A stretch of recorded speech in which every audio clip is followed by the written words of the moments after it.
Welcome to doctor Maithili's music therapy channel. இன்றைய பதிவில் role defining in middle age personality traits அப்படின்ற தலைப்பில் சில செய்திகளை நம்ம பகிர்ந்துக்கலாம். ரோல் டிஃபைனிங்னு என்னும்போது என்ன, ஒரு நேரத்தில் நம்ம என்ன மாதிரி ஒரு கேரக்டரை செய்யணும், அதில் ரிஹர்சல் உண்டா, ரிஹர்சல் இல்லைன்னா எப்படி இருக்கும், ரிஹர்சலே இல்லாமல் ஜஸ்ட் லைக் தட் லைவுக்கு டெலிகாஸ்ட்டில் எப்படி நம்ம பேச முடியும், அந்த பேசும்பொழுது அதில் எத்தனை அளவுக்கு பிழை இல்லாமல் இருக்கணும், அதில் சாரி சொல்லாமல் எக்ஸ்கியூஸ் மீ மீண்டும் வாசிக்கிறோம் அப்படிலாம் சொல்லாமல் தொடர்ந்து கண்டினியூன்ஸ் அப்படி வரைச்சே அதில் தொய்வு இல்லாமல் தொடர்ந்து சொல்லக்கூடிய வார்த்தைகளை மறுபடியும் மீண்டும் மீண்டும் பயன்படுத்தாமல் ஒரே அளவில் ஒரு சீராக நீரோட்டம் போல் பேச முடியும் அப்படின்னு சொன்னால் அது லைவ் டெலிகாஸ்ட்டுக்கு ஏற்புடையது. அப்படி உள்ளவங்க லைவ் டெலிகாஸ்ட்டுக்கு வரேன்னு நம்ம தயார் பண்ணிக்கலாம். இது ஒரு முக்கியமான விஷயம். ஆனால் இந்த அடிப்படையில் நம்மளோட லைஃப்ன்றது ஒரு ரிஹர்சல் இல்லாமல் ஒரு ட்ராமா போல், அதனால அதில் நம்மளோட பர்சனாலிட்டி எப்போவுமே ஒரு பரிமளிக்கிற அளவில் ஒரு சிறப்பான பிரகாசிக்கக்கூடிய ஒரு பர்சனாலிட்டியாக நம்ம வச்சுக்கணும். பர்சனாலிட்டின்னு என்னது, நம்ம அணிந்து கொள்கின்ற ஒரு மாஸ்க். ஸோ அந்த மாதிரி வரும்போது நம்ம பர்சனாலிட்டி ட்ரெய்ட்ஸில் சிலப்போ நெகட்டிவ் ஆஸ்பெக்ட்ஸ், ஒரு நச்சுத்தன்மை இருக்கிறதுக்கு வாய்ப்பு உண்டு. நச்சுத்தன்மைன்னு என்ன, அதை நம்ம டிலீட் பண்ண முடியும், நச்சுத்தன்மையிலேருந்து வெளியே வர முடியும். ஒரு சில சாமான் கெட்டு போச்சுன்னா you can add some good water, இல்லைன்னா you can put it in sunlight, you can add with நல்ல காற்றுல வச்சிடலாம். அது மாதிரிலாம் ஒரு சாமானிய பதார்த்தம் கெட்டு போகிறது, it is of a going down அப்படின்னா அப்போ அந்த நேரத்தில் வெயிலில் வச்சு சரி பண்ணலாம். அப்புறம் நிறைய தண்ணி கொட்டி கலக்கலாம், அதெல்லாம் செய்ய முடியும். அது சாப்பிட்ற பதார்த்தத்துக்கு நம்ம சொல்கிறதெல்லாம் ரொம்ப சரியாகும். அது கூட ஏற்புடையது இல்லை ப்ரெசன்ட் சினாரியோலோ, because of the climatic conditions other things. நம்ம என்ன செய்யணும், அதெல்லாம் அப்படியே you should brush it aside, வெளியில் தள்ளறது தான் புத்திசாலித்தனம், அறிவாளி செய்யக்கூடிய வேலையும் அதுதான். ஆனால் இது சாப்பிட்ற ஐட்டத்துக்கு போக ஒரு மனுஷனோட பிஹேவியர், ஒரு இண்டிவிஜுவலோட பர்சனாலிட்டி, ஒரு ஹேபிட்ஸ், ஒரு ஆக்டிவிட்டீஸ் அப்படின்னு சொன்னால் அவங்க என்னெல்லாம் பண்ணுவாங்க, what are all the things they may likely to do அப்படின்னு சொன்னால் அடுத்தவங்களோட ப்ரைவசியை முதல்ல மதிக்க மாட்டாங்க. அப்புறம் இன்னொருத்தவங்களுக்கும் ஒரு பவுண்ட்ரி இருக்குது, அதுக்குள்ளே நம்ம என்ன பண்ணக்கூடாது, உள்ளுக்குள்ளே போய் பார்க்கக்கூடாது.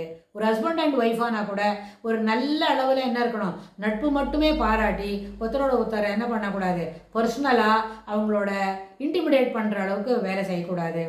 இது ஹஸ்பண்ட் அண்ட் ஒய்ஃப் விட்டு நல்ல நண்பர்களுக்கு நடுவுலையும் நீங்கள் என்ன நகுதல் மட்டன்று மிகுதிக்கண் மேற்சென்றடித்தர் பொருட்டுன்னு வள்ளுவர் சொன்னார்.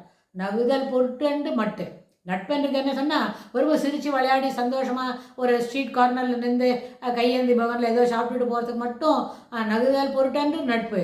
ஆனால் என்னது அது, in continuation what it is, மிகுதிக்கண் மேற்சென்றடித்தர் பொருட்டு.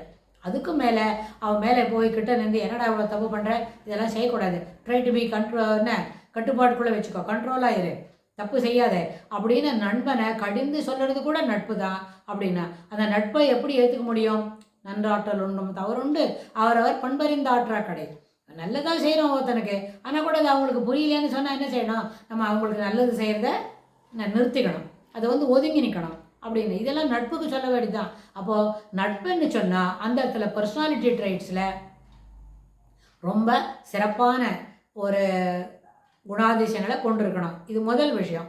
ரெண்டாவது, நம்ம ஒருத்தர் அவருக்கோட டாக்ஸிக் இருக்குது, அவரோட பர்சனாலிட்டியில் ரொம்ப இருக்காங்கன்னு, ரொம்ப ஒரு நெகட்டிவ் ஆஸ்பெக்ட்ஸ் இருக்குதுன்னு சொன்னால் அவங்களோட சௌகரியத்துக்கு மற்றவங்கள பயன்படுத்திப்பாங்க, அவங்களோட வசதிக்கு சில விஷயங்களை சொல்லுவாங்க. எப்போவுமே சொல்ல வந்த விஷயத்த தெளிவாக சொல்ல மாட்டாங்க, ஒன்று சொல்லுவாங்க அதை மாற்றி செய்வாங்க. சொல்லிட்டோமே, போன வாரம் இதெல்லாம் பேசினோமே, ஒரு 15 நாளுக்கு முன்னே இதை சொன்னோமே, இல்லை ஒரு 6 மாதத்துக்கு முன்னே இதை சொன்னோமே அப்படின்னா அந்த விஷயத்த இப்போ அதுபோல் ஒரு செய்தி சொன்னதாகவே நினைவில் கொள்ள மாட்டாங்க. இல்லைன்னா அதை எவேடு பண்ணுவாங்க, இல்லை அதை செய்யறதுக்கு மறுப்பாங்க, இல்லைன்னா அந்த கான்டெக்ஸ்ட் பற்றி பேசுறதுக்கே இடம் தர மாட்டாங்க. இதெல்லாமே அந்த பர்சனாலிட்டியில் ட்ராபேக்ஸ் உள்ளது, this has to be corrected அப்படின்னு அர்த்தம். இதில் 2 விஷயம் நம்ம இந்த இடத்துல சொல்ல முடியும். அப்படி நம்மளோட ஒரு நண்பரோ ஒரு தெரியப்பட்டவங்களோ அப்படி நடந்துக்கிறாங்கன்னு வைங்க, அப்போ அவங்கள்ட்ட நம்ம கிட்ட நீ இது மாதிரி நடந்துக்கிறது என்னைய பாதிக்கிறது, நீ இதனால் இதை கரெக்ட் பண்ணிக்கோ, அதனால நம்ம 2 பேருக்கும் மன உளைச்சல் நிறைய வரும், உளவியல் ரீதியில் நம்மளோட மனம் பாரமாக ஆயிரும் அப்படின்னு அவங்களுக்கு எடுத்து சொல்லலாம். இது ஒரு ஆஸ்பெக்ட். இதுக்கு ஒரு ஆஸ்பெக்ட் இது positive, it is okay, it is most welcome to speak like this. ஆனால் என்ன ஆகும்னு கேட்டால், அந்த யார்கிட்ட சொல்கிறோமோ அவங்க நீ இது பண்ணுறது தவறுப்பா, நீ செய்கிறது என்னோட மன உளைச்சலுக்கு காரணமாக இருக்குதுன்னு நம்ம சொல்லிட்டோமானே, அவங்களோட நெகட்டிவ் ஆஸ்பெக்ட்ஸ் இருக்கிறவங்களா இருந்தால் சரியாச்சு, this is what I am expecting, so நீ ட்ரபிள் பண்ணிக்கோ, உனக்கு மன வலி ஏற்படட்டும் அப்படின்னு சொல்லி மீண்டும் மீண்டும் தொடர்ந்து இதுபோல் இதற்கு தொடர்புடைய செய்திகளை அவங்க செய்ய துவங்குவாங்க. அதனால இதில் ஒரு நெகட்டிவ் ஆஸ்பெக்ட்ஸ் இருக்குது எடுத்து சொல்கிறதுல. ஆனால் சொல்லாமே இருந்தால் நம்மளுக்கு அது புரிஞ்சு அதை நம்மளை பாதிக்கிற வரைக்கும் இன்னும் அதனோட degree of attacking, degree of doing negative things அது எகிரும், அது அடுத்த லெவலுக்கு போகும்.